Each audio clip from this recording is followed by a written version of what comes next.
नमस्ते दोस्तों, मैं प्राध्यापिका डॉक्टर कुलकर्णी वनिता बाबूराव, हिंदी विभाग प्रमुख, कैलासवासी रमेश वरपुड़कर महाविद्यालय सोनपेट, तालुका सोनपेट, जिला परभनी से हूँ।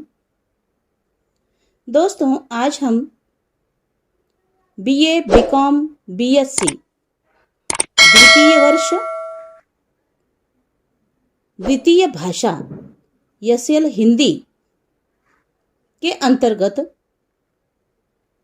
प्रश्न पत्र का नाम है नाटक तथा प्रयोजनमूलक हिंदी। प्रश्न पत्र क्रमांक है 4। इसके अंतर्गत नाटक विमा, नाटककार रत्न कुमार सांभरिया। तो नाटक विमा को लेकर आज के इस वीडियो लेक्चर में चर्चा कर रहे हैं।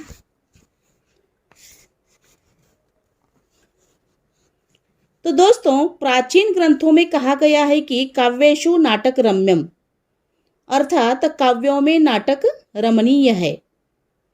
भारतीय आचार्य पाणिनि ने नाटक की उत्पत्ति नट धातु से मानी है, जिसका अर्थ सात्विक भावों का प्रदर्शन है। वस्तुतः नाटक का संबंध नट यानी अभिनेता से होता है और उसकी विभिन्न अवस्थाओं की अभिव्यक्ति को नाट्य कहा गया है। तो नाटक में रंगानुभव और जीवनानुभव दोनों महत्वपूर्ण है। समाज संरचना के अंतर संबंध पात्रों के संवादों के माध्यम से अभिव्यक्त होते हैं। भाषा और संवाद का संतुलन पात्रों के चारित्रिक विकास का निर्वहन करता है। तो नाटक में बड़ा परिवर्तन आया है। यह बदलाव संविधान, समय और संवेदनात्मक सोच प्रदत्त है। तो दोस्तों, नाटक का रूपबंध भावबोध की तपोभूमि है। चेतना की ताप हर दर्शक के अंतस तक पहुंचाना उसका लक्ष्य। यहाँ गणना नहीं, गुणवत्ता की महत्ता है। तो नाटक की जमीन उसकी प्रामाणिकता होती है।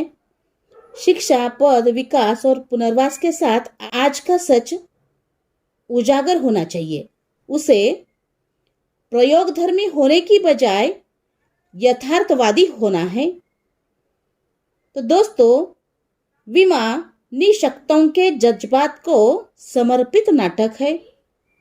तो विमा नाटक के नाटककार का परिचय सबसे पहले हम देखेंगे। तो दोस्तों, साहित्य के क्षेत्र में प्रदेश भर में आज कई नामवर हस्तियां मौजूद हैं, जिनमें जनकथाकार रत्न कुमार सांभरिया का नाम भी बड़े ही सम्मान के साथ लिया जाता है। हालांकि रत्न कुमार सांभरिया 6 जनवरी 1956 को हरियाणा में पैदा हुए, लेकिन पिछले 34 सालों से वो राजस्थान में ही अपनी सेवाएं दे रहे हैं। टॉक में भी वो पीआरओ पद पर कार्यरत रहे हैं। इस दौरान भी उन्होंने कई लेख एवं रचनाएं लिखी तथा अपने कार्य में कुशलता एवं कर्तव्यनिष्ठा का परिचय दिया है। बहरहाल, बहुआयामी प्रतिभा के धनी सांभरिया की कहानियां एवं लघु कथाओं पर विभिन्न विश्वविद्यालय में कई शोधार्थी शोधरत हैं। तो दोस्तों, उनकी कहानियां जहां सामाजिक सरोकार से ओतप्रोत है, वहीं उनमें एक असरदार संदेश का भी बखूबी आभास होता है। उनकी बेबाकी एवं भाषा शैली काफी सराहनीय भी रही है। शब्दों पर पकड़ एवं विषय के प्रति गहराई उनकी विशेषताओं में शुमार की जाती है। उनकी चपड़ासन कहानी के लिए तत्कालीन उपराष्ट्रपति द्वारा सम्मान दिया जा चुका है। वहीं उनको हरियाणा गौरव कथा सम्मान सहित कई सम्मान मिलते रहे हैं। राजस्थान सूचना एवं जनसंपर्क सेवा के वरिष्ठ अधिकारी, सहायक निर्देशक प्रचार भी रहे हैं। तो दोस्तों, तो इस तरह से रत्न कुमार सांभरिया का जन्म 6 जनवरी सन 1956 में भाड़ावास गांव में जिला रेवाड़ी हरियाणा में पिछले 38 वर्षों से राजस्थान में वे है। उनकी शिक्षा एमए बीएड बीजेएमसी हुई है। उनकी कृतियां है प्रकाशित कहानी संग्रह हुकुम की दुग्गी, काल तथा अन्य कहानियां, खेत तथा अन्य कहानियां, दलित समाज की कहानियां, एयरगन का घोड़ा। तो उनके एकांकी संग्रह है समाज की नाटक है विमा, उजास, भभूल्या। उनके लघु कथा संग्रह है बाग और अन्य लघु कथाएं, प्रतिनिधि लघु कथा शतक। उनके द्वारा लिखित आलोचना है मुंशी प्रेमचंद और दलित समाज। उन्होंने अनुवाद किए हैं डॉक्टर अंबेडकर एक प्रेरक जीवनी का, अरबी सिंधी में अनुवाद किया है। डॉक्टर अंबेडकर के जीवन पर अरबी सिंधी लिपि में विश्व की पहली पुस्तक कहानियों, लघु कथाओं और नाटक का अंग्रेजी, मराठी, पंजाबी, सिंधी, गुजराती, उड़िया सहित अन्य भाषाओं में अनुवाद किया है। तो दोस्तों, इस तरह से लगभग 30 शोधार्थी शोधरत है। देश के विभिन्न विश्वविद्यालयों के पाठ्यक्रम में कहानियां एवं नाटक सम्मिलित नाटकों का मंचन हुआ है। सृजन है देखो, देश की अधिकांश स्थापित पत्रिकाओं में कहानियां, लघु कथाएं और समीक्षाएं प्रकाशित है। मैं जीती कहानी पर टेलीफिल्म भी बनी है। तो इनको नवजोत कथा सम्मान मिला है। सहारा समय कथा चयन प्रतियोगिता 2006 में पुरस्कृत है। तो इस तरह से चपड़ासन कहानी के लिए उपराष्ट्रपति द्वारा सम्मानित यह चपड़ासन कहानी है। कथादेश अखिल भारतीय हिंदी कहानी प्रतियोगिता 2007 का प्रथम पुरस्कार। बिपर सुंदर एक किने कहानी पर राजस्थान पत्रिका सृजनात्मक पुरस्कार 2007 में। खेत कहानी पर हरियाणा साहित्य अकादमी द्वारा हरियाणा गौरव सम्मान 2017 में मिला है। तो इस तरह से दोस्तों, ग्राम्य जीवन के चितेरे कथाकार रत्न कुमार सांभरिया ने करीब 250 कहानियां सहित लघु कथाएं, पुस्तक समीक्षाएं और कई आलेख लिखे हैं जो कई पत्र पत्रिकाओं में प्रकाशित भी होते रहे हैं। तो इस तरह से उनकी प्रसिद्ध कहानी संग्रहों में हुक्म की दुग्गी एवं एयरगन का घोड़ा आदि काफी मकबूल है। उनके कई लघु कथा संग्रह प्रकाशित हो चुके हैं। उनके एकांकी संग्रह समाज की नाटक विमा, उजास व आलोचनात्मक कृति सहित मुंशी प्रेमचंद व दलित समाज आदि भी बहुत ही चर्चित रही है। तो इस तरह से एमए बीएड एवं बीजेएमसी तक शिक्षा प्राप्त करने वाले सांभरिया कई भाषाओं के जानकार भी है। उनकी मैं जीती कहानी पर टेलीफिल्म भी बनी है। वही सांभरिया की कहानियां एवं लघु कथाओं का रेडियो नाटक रूपांतरण भी प्रसारित होते रहे हैं। से अजीम प्रेमजी फाउंडेशन के देवेंद्र जोशी ने बताया कि विश्वविद्यालयों के पाठ्यक्रम में भी उनकी कहानियां पढ़ाई जाती है। तो दोस्तों, इस तरह से विमा निशक्तों के जज्बात को समर्पित नाटक है। तो दोस्तों, इस तरह से साहित्य में समाज का प्रतिबिंब झलकता है। समाज की तरह साहित्य भी गतिशील होता है तथा साहित्य समाज में हो रहे परिवर्तन का साक्षी होता है। प्राचीन काल से लेकर आधुनिक काल तक के साहित्य पर गौर किया जाए तो यह प्रतीत होता है कि दलित चेतना और दलित विमर्श के दर्शन साहित्य में होते रहे हैं तथा आधुनिक काल में दलित विमर्श एक विचारधारा के रूप में उभरकर सामने आई है। तो दोस्तों, आजकल दलित साहित्य का चारों ओर बोलबाला है। अब आवश्यकता इस बात की है कि दलित साहित्य का संदेश आम जन तक पहुंचे, क्योंकि भारतीय समाज का एक वर्ग ऐसा भी है जिनको सदियों से उत्पीड़ित, अपमानित किया गया, जिनके साथ पशुओं से बदतर व्यवहार किया गया और दूसरों की सेवा करना ही इनका धर्म निर्धारित किया गया, तो इनमें चेतना विकसित न हो, इसलिए शिक्षा जैसे मूलभूत अधिकारों से वंचित रखा गया। आज दलित वर्ग अपनी अस्मिता, सत्ता संघर्ष के साथ साथ साहित्य और सांस्कृतिक संघर्ष के संकट से गुजर रहा है। इसी संघर्ष की अभिव्यक्ति दलित साहित्य में हो रही है। तो दोस्तों, इस तरह से दलित समाज में संघर्ष व चेतना का स्वर फूंकने में दलित साहित्य निरंतर क्रियाशील है। तो सामाजिक राजनीतिक पटल पर हुए अनेक आंदोलनों में भी इसकी धार को तेज किया गया है। आज संपूर्ण भारत में चलाए जा रहे दलित आंदोलन का उद्देश्य वर्ण व्यवस्था का अंत कर उसकी जगह एक ऐसी नई समाज व्यवस्था का निर्माण करना है जिसमें व्यक्ति की सामाजिक, आर्थिक, धार्मिक, राजनीतिक मुक्ति की बात हो और जिसमें समाज को समानता की कसौटी पर कसा जा सके। तो दलित साहित्य को अंबेडकरवादी जीवन प्रेरणाओं का साहित्य कहा जाता है, क्योंकि अंबेडकर दर्शन दलित साहित्य का प्रेरणा स्रोत है। इन्होंने दलित साहित्य का मार्ग प्रशस्त किया है, जिसके कारण समकालीन दलित साहित्य फल फूल रहा है तथा जिसकी अनेक विधाओं जैसे आत्मकथा, कहानी, कविता, उपन्यास, नाटक आदि के माध्यम से अभिव्यक्ति हो रही है। दोस्तों, विमा नाटक में भी दलित चेतना का ही दर्शन होता है। तो दलित साहित्य अन्य साहित्य स्रोत से पृथक तथा मौलिक है, क्योंकि अंबेडकरी चेतना ही दलित साहित्य की चेतना है। अर्थात दलित साहित्य का प्रेरणा स्रोत डॉक्टर B.R. अम्बेडकर जी के ही विचार है। अतः वह एक ऐसा प्रकाशपुंज है जो अंधेरे में उतरा है। यह विलास तथा मनोरंजन का साहित्य नहीं है, बल्कि दलितों की जरूरतों या आवश्यकताओं का साहित्य है। यह साहित्य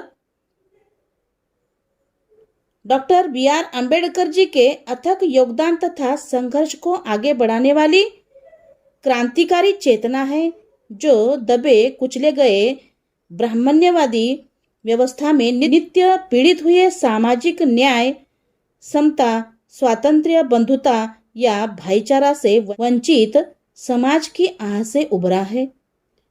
दलित साहित्य की जितनी भी परिभाषाएं मौजूद है, उनका एक ही स्वर प्रमुखता से मुखरित होता है और वह है सामाजिक परिवर्तन की चाहत।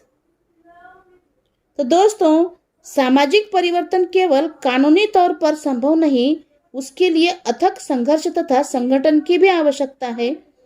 मनुष्य तथा उसकी मनुष्यता को ही महत्व देने वाला संगठन अनिवार्य है। मानव अस्मिता ही दलित अस्मिता है और उसके लिए शिक्षा, संघर्ष एवं संगठन तथा वैज्ञानिक सोच की पुकार की आवश्यकता है, जो दलित साहित्य की बुनियाद है।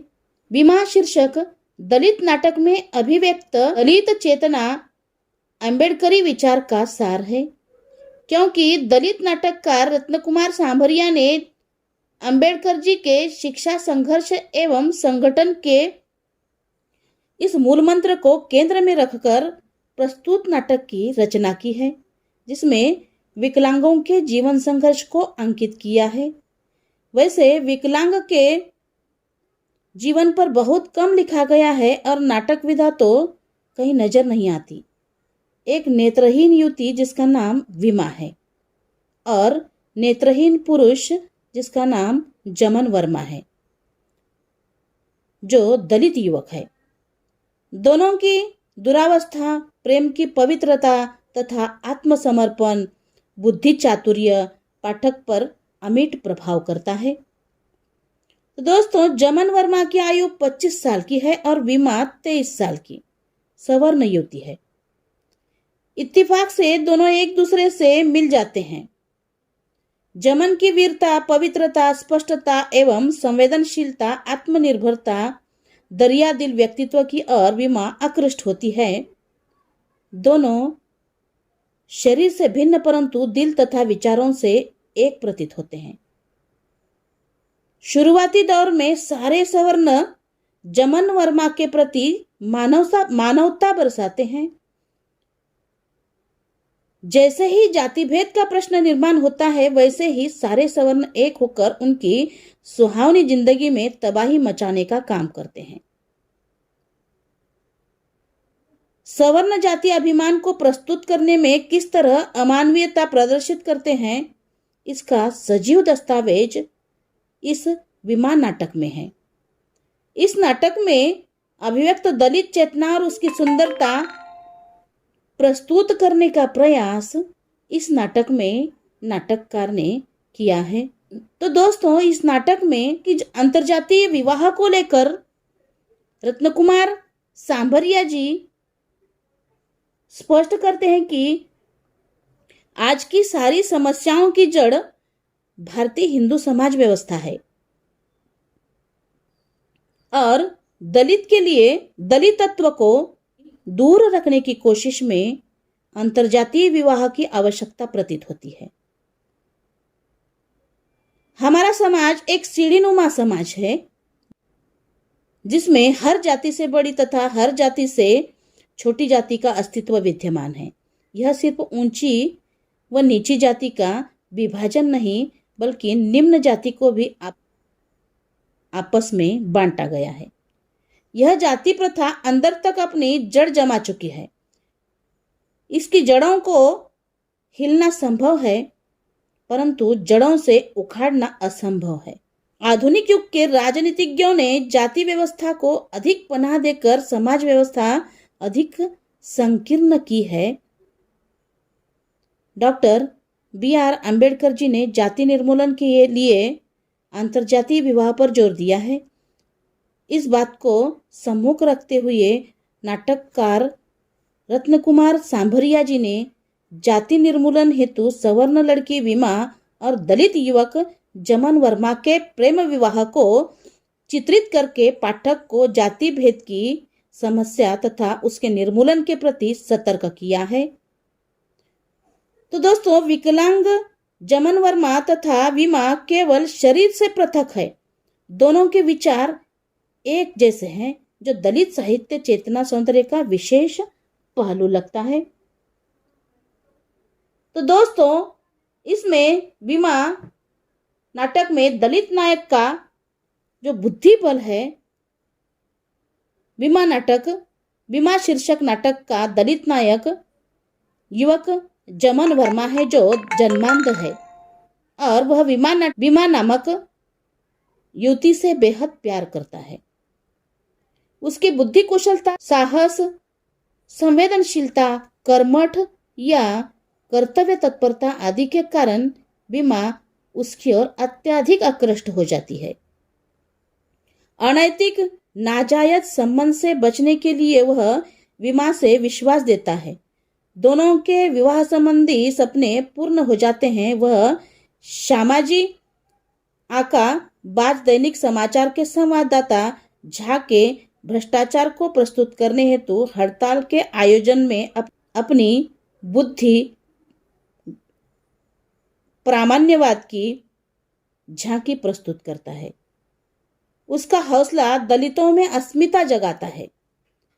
उसके सामाजिक यथार्थ को इन शब्दों में व्यक्त किया है।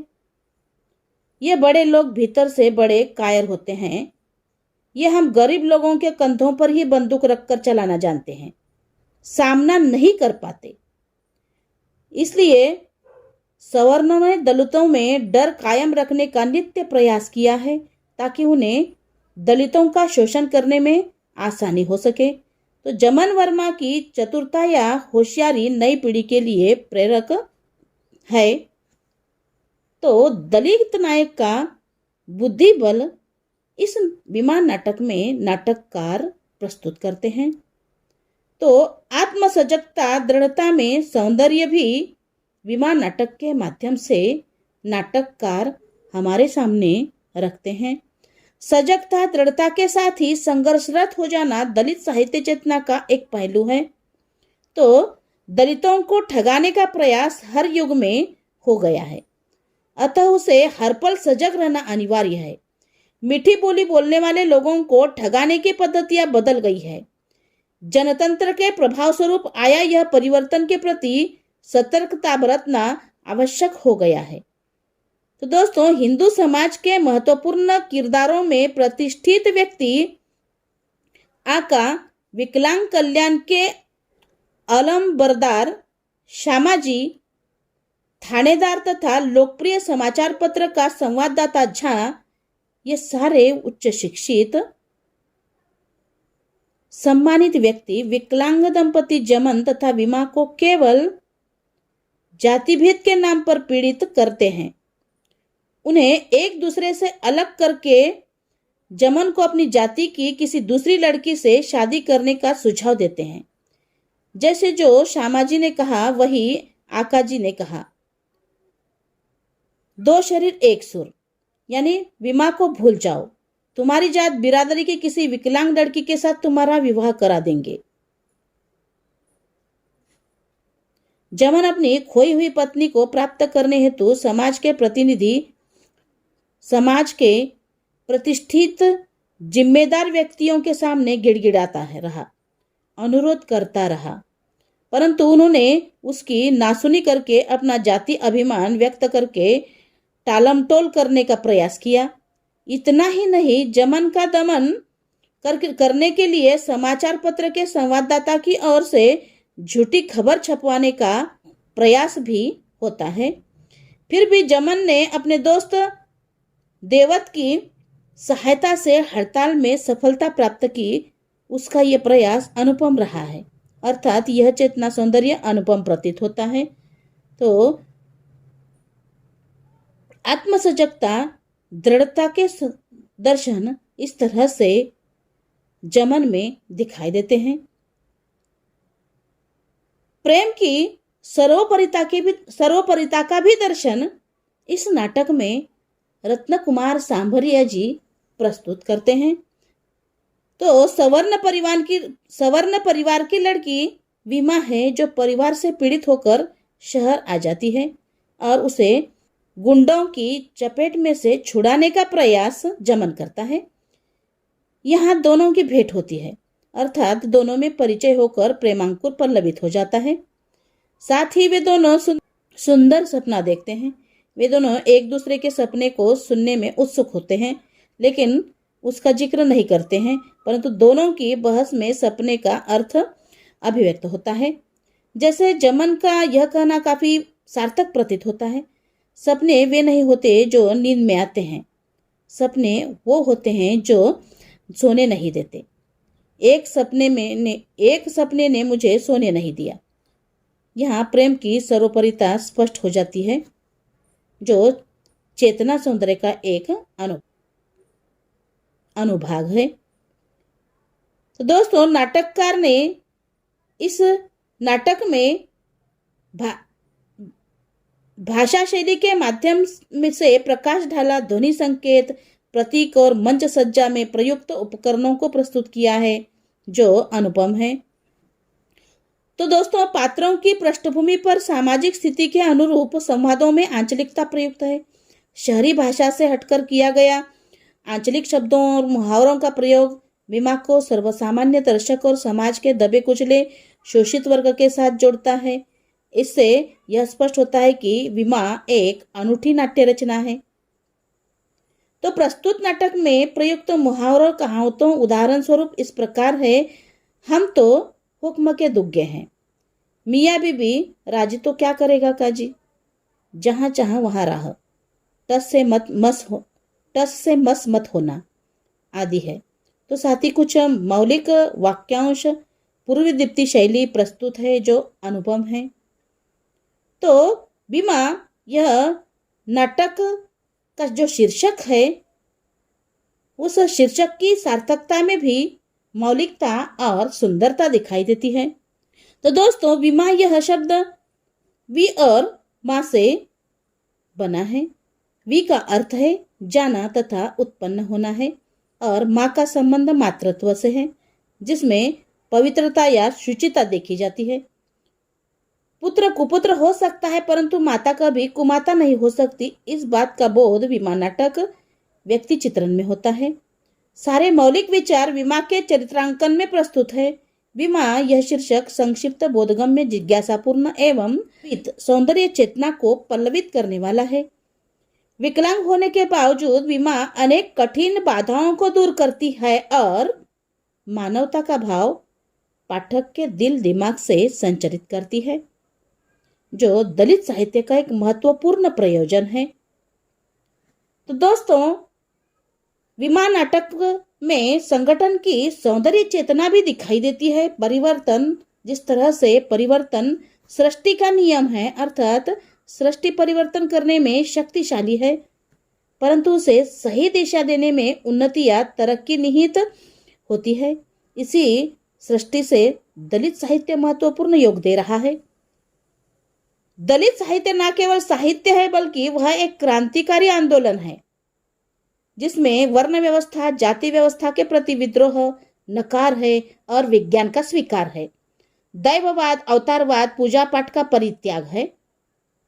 जमन जब ऊंची तथा नीची जाति का जिक्र करता है, तब विमा का यह कहना काफी सार्थक लगता है। विमा कहती है, तुम मर्द हो, मैं औरत हूं, दो जात, तुम नेत्रहीन, मैं नेत्रहीन, एक जात।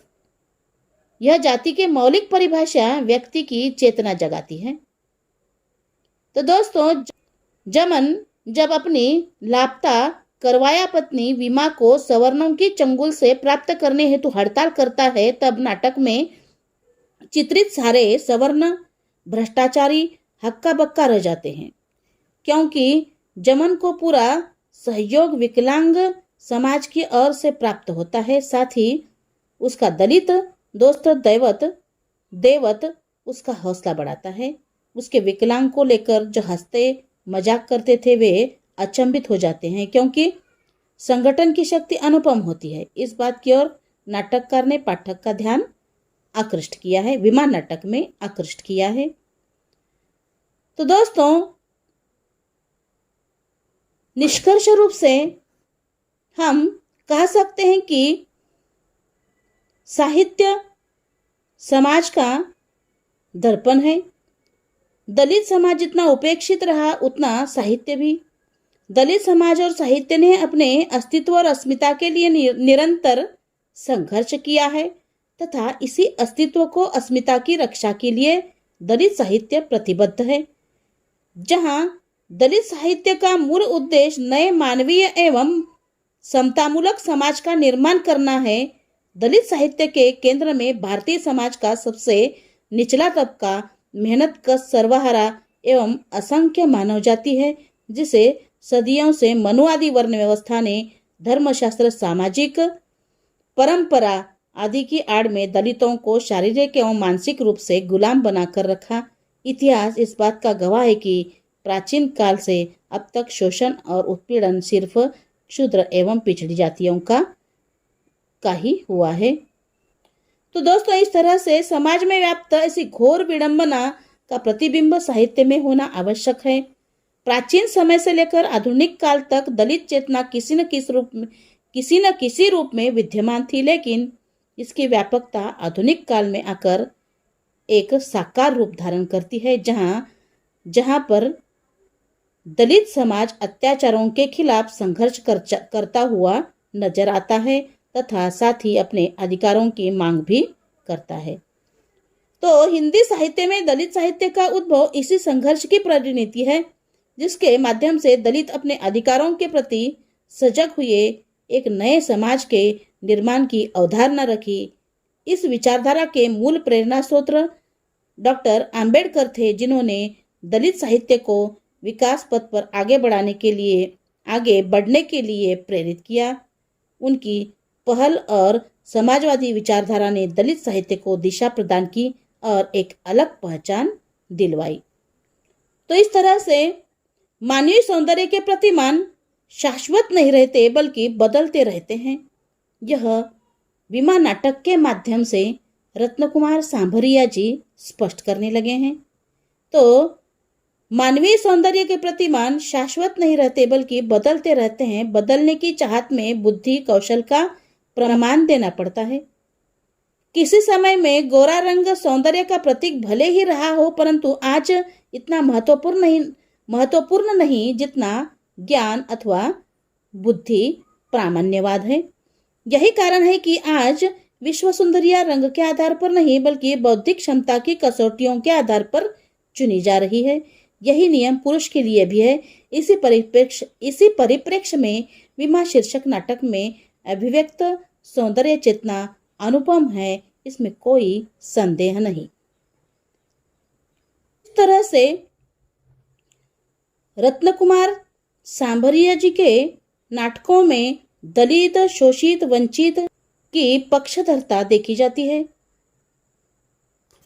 तो नाटक विमा का रूपबंध भावबोध की तपोभूमि है। चेतना की ताप हर दर्शक के अंतस तक पहुंचाना उसका लक्ष्य है। तो इस तरह से यहाँ गणना नहीं, गुणवत्ता की महत्ता है। नाटक की जमीन उसकी प्रामाणिकता होती है। शिक्षा, पद, विकास और पुनर्वास के साथ आज का सच उजागर होना चाहिए। उसे प्रयोगधर्मी होने के बजाय यथार्थवादी होना चाहिए। इस तरह से बीमा निःशक्ताओं के जज्बात को समर्पित नाटक है। धन्यवाद।